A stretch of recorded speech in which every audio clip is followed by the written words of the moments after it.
Hello there, Internet.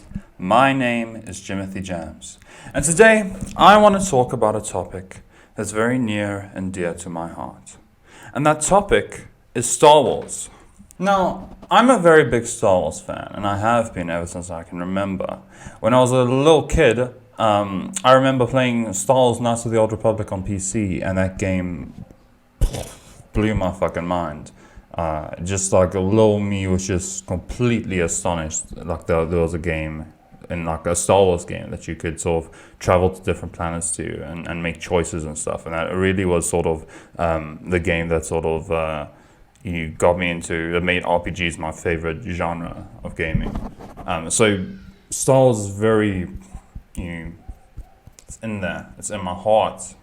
That's why I thought in this video today, I would talk about the state that Star Wars is in as a franchise in modern times. And I'm thinking of making two videos. This is the first one. This is going to be the first one. I want to be talking about the movies. And I want to make a second one. I talk about the games. Now, first off, I'm going to come right out the gate and say that I don't like the Star Wars sequels. I hate them. They're really not good. And this isn't out of some new bad, old good type of reason. I don't like them because they're not very good. They're not well written. They're bad. They're shitty. They're a hot piece of flaming fucking garbage. I don't like the Star Wars sequels. And I say this because it has become a tradition of sorts that each generation hates on the new Star Wars sequels or the new Star Wars movies of their time. Original trilogy fans fucking hated the prequels, and now prequel fans and original trilogy fans hate the sequels. So the tradition lives on in today's times. Now, it's important. I feel like it's important for me to say that I don't hate sequels fans. I don't hate people who just enjoyed the sequels. As a prequels fan, as a person who saw the prequels when I was a kid, and I fucking love the show, and I still love the show. Like, I unironically enjoy these movies that everyone says is bad.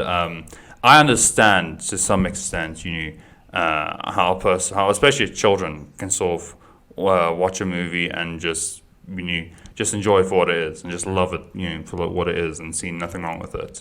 What I don't understand though is how someone who's a big fan of Star Wars, say, or is at least somewhat familiar with it, who's like maybe a bit older, can watch the sequels and think, no, these are good. I love them. I'm really happy with the direction they took the franchise.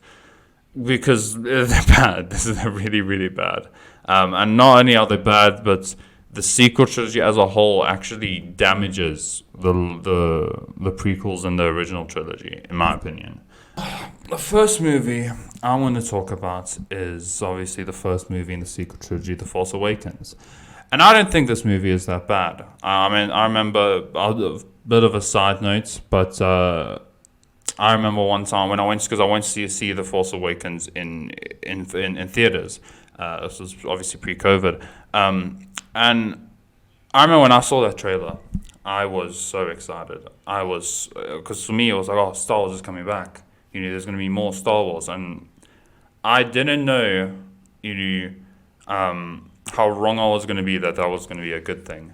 But I'll go over sort of the problems with it. Now, the big problem is it's very similar to A New Hope. It's very it really sort of banks on that nostalgia factor. And I mean, see, it's like it's not such a bad thing, but the movie as a whole isn't. It's got its problems. So because the similarity is pretty much, we've got our main character Rey. She's on a desert planet. She just like Luke, who was on Tatooine. She's good with. She's a pilot for some reason. She's good at flying, just like Luke. And they have to blow up a planet-destroying super weapon, which is basically like they've got a Death Star, a second Death Star, but it's not the Death Star. It's not the Death Star. No. This one kills multiple planets at once, which makes it different, which makes it fresh. I don't know. I don't understand why they always have to go with like a planet blowing up thingy, right? Like, why can't they, like, a super weapon is like a good plot point. You know, something that can like erase a planet. Like that was big in the first, like in New Hope. But I feel like it doesn't always have to be a shooty gun thing, right? Like, why can't it just be something different? Like, it's like this gas that they release on the planet's surface, and that just extinguishes all life on that planet, which makes it easier to sort of mine for resources, right? Same thing, but different enough. I feel that that it would be sort of different. You could do more with it, and you could make it like fucked up, like it really saw like that one scene from Spec Ops: The Line with the white phosphorus, where it just like it's like really dark and it like just like kills, and you just sort of see sort of and that could also tie in with Finn's whole moral dilemma as a stormtrooper. Maybe he goes onto like a planet surface that they did this to, and he sees like kids and fucking like a mom like holding her baby, but they're like the skin stripped off, something fucked up, right? But yeah, it was very similar to A New Hope, but it did have some interesting. I thought like Finn was a very intriguing character. Just a stormtrooper who having a moral dilemma about being a stormtrooper. Realizing he's on the wrong side of things. And I really wish sort of they explored that more, or at least explored Finn as like he should have been the main character, in my opinion, but he's not. And Kylo Ren looked cool. In the beginning, he did that where he froze like the blaster bolts. That was cool.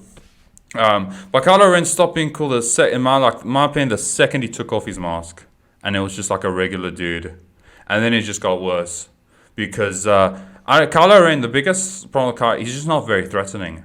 He's not threatening at all. I mean, like if you look at past Star Wars villains, the big one being Darth Vader, very threatening. Very like every time you see Darth Vader, like in that Rogue One scene, super intimidating, super like he has this aura around him, and he's just very like he's always depicted as being very powerful. If you look at Darth Maul, he was a threat. He said fuck all in the movie, but he killed Qui-Gon, which is Obi-Wan's master. He was a threat. He did something. Dooku, also a threat. Played by Christopher Lee, so already cool. But he cuts off Anakin's hand. He's a threat. He beats Obi-Wan and Anakin in like in a 2v1 lightsaber duel and wins and cuts off Anakin's hand. If I forgot to mention that. But and even Grievous, not so much Grievous though. In the movie he's kind of a bitch, but I mean he was at least cool. He looked threatening because he had the different arms and stuff. Kylo, not threatening. Why? Pretty much the big reason for me is like at the end of the movie, Rey, who has never, bear in mind, has never held a lightsaber in her life. She's been untrained. She beats Kylo in a lightsaber duel. This person who has never trained, who has never done it, beats someone, not only someone who has been trained as a Jedi by Luke fucking Skywalker, but also someone who's been trained as a Sith, as a dark side user, and she beats him relative. So how am I supposed to see him as a threat, as a good villain, the rest of the trilogy, when he got fucked up by the protagonist before they even trained or anything, before they even got strong? See, what should have happened is Kylo should have won that fight. They should have made, like Finn and Rey should have made a narrow escape after Kylo just handed their ass to him with his superior skills. But that didn't happen. No, they just beat him and that was it. It also comes back to this sort of issue that people say Rey's a Mary Sue, which I guess is true. I mean, she doesn't struggle. She doesn't, she's just very poorly written. I mean, like someone pointed out a while ago that she can understand BB-8, but for no reason. It's never explained why she can understand. Because even, I don't even know this, but in the prequels, Anakin and Obi-Wan couldn't understand R2. And I always thought they could, but yeah, apparently there's even a scene where they're like, oh, do you know what this oak's saying? But, so, those oaks can do it, but Rey can just, for no reason, just understand droids. Yeah. So not much to say about that movie. Yeah, I've gone over like at least the issues that I saw with it, like the big ones that I thought really held it back from. But that first movie was the best out of the trilogy. I was the only one, and that was solely because of that scene where Han Solo dies. And I forgot to tell my little side story. When I went to go see the movie in theaters, uh, I got there and I'd avoided the internet for a while. So I got there because I wanted to avoid spoilers. So when I got there, my mate, a friend of mine who had just seen the movie, came out. He walks right up to me, the smug cunt, and he just says to me, "Han Solo dies," and spoils the movie right before I'm about to watch it. But you'll be glad to know I got him back later on in life when Endgame came out. I sent him a message. I was like, "Oh, bro, have you seen Endgame?" And he was like, "Nah, not yet." So I'm like, "Oh, okay, cool. Don't worry," because I was sending a voice note. So I said, "Don't worry, I won't spoil anything for you." And I was just talking about, it was a movie, you should watch it. When I get to the end of the voice note, that's when I say, and also, Iron Man fucking dies, get fucked. And then, yeah, I got my revenge. But anyway, that's it about Force Awakens. Moving on to the Last Jedi. Yeah, this movie I didn't enjoy at all. And this was the movie that actually killed my love for Star Wars for a bit. I just after I watched it, I just didn't care about Star Wars anymore. I wasn't excited about it. I didn't want to see where it went. I just didn't care, and I moved on for a little bit. But I mean, the main issues here, right? Like the biggest one is that this movie pretty much just destroyed everything that the first one was like built up or established. Like Kylo kills Snoke, and it's never explained who Snoke is or what he was doing, why is a dark side guy, what he's motivated. Never explained. He's just dead, and very easily as well. He dies very I was surprised he didn't put up more of a fight. Kylo just kind of one shots him or something. And it's just things like that. But another thing is they really bastardized Luke Skywalker's character, because Kylo's whole reason for being evil is that Luke Skywalker, when he was training him to be a Jedi, was had a vision. He was like, "Oh, Kylo could be evil," and even though he hadn't done anything yet, then Luke Skywalker goes to Kylo. He decides, you know what? I don't really have a choice. I guess the only option is to fucking murder this child in his sleep. And he tries to murder Kylo, but Kylo wakes up. And then that's why Kylo's evil, because he was betrayed by Luke Skywalker. But this doesn't make sense, because if we look at Luke Skywalker's character in the original trilogy, the thing about him was this was a guy who, when confronted with Darth Vader, who has fully murdered children, he's just an evil, and built up to be an evil monster, like a cold, heartless machine. Luke Skywalker still sees the good in him and doesn't believe that he's not beyond being redeemed, that he can't come back to the light. And he does. By the end of the movie, he redeems his father, and Darth Vader sort of reverts to Anakin just before he dies. And you're telling me that this person, right, who was basically sort of confronted with almost space Hitler, who decided that he could be redeemed, took one fucking look at this kid and was like, "Oh, he maybe become evil. Shit, homie, guess I gotta kill some fucking kids," and pulled an Anakin. No, I don't buy it. That's dumb. It's really dumb. It's not very well thought out.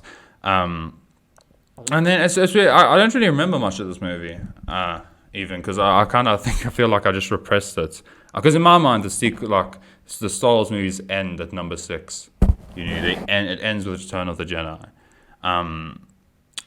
But yeah, that's pretty much it. I think. Also, another thing that the lightsaber fights in the Star Wars sequels are shitty. They're really I don't know. I feel like across all trilogies, the lightsaber combat in each had some issue with it that made people dislike it. In the original, I don't know how like it was received when if like very well, I imagine, because it's such a big thing now. But when the original trilogy came out, so I bet the lightsaber combat was like sick. But these days, it hasn't really aged well, and it's kind of boring to be honest. Me personally, I like the prequel lightsaber combats. Very fast paced, very flashy. But there is that criticism that it doesn't really look like they're going to kill, like they're like they're swinging to. It looks more like they're swinging to hit each other's lightsaber, which I can totally see.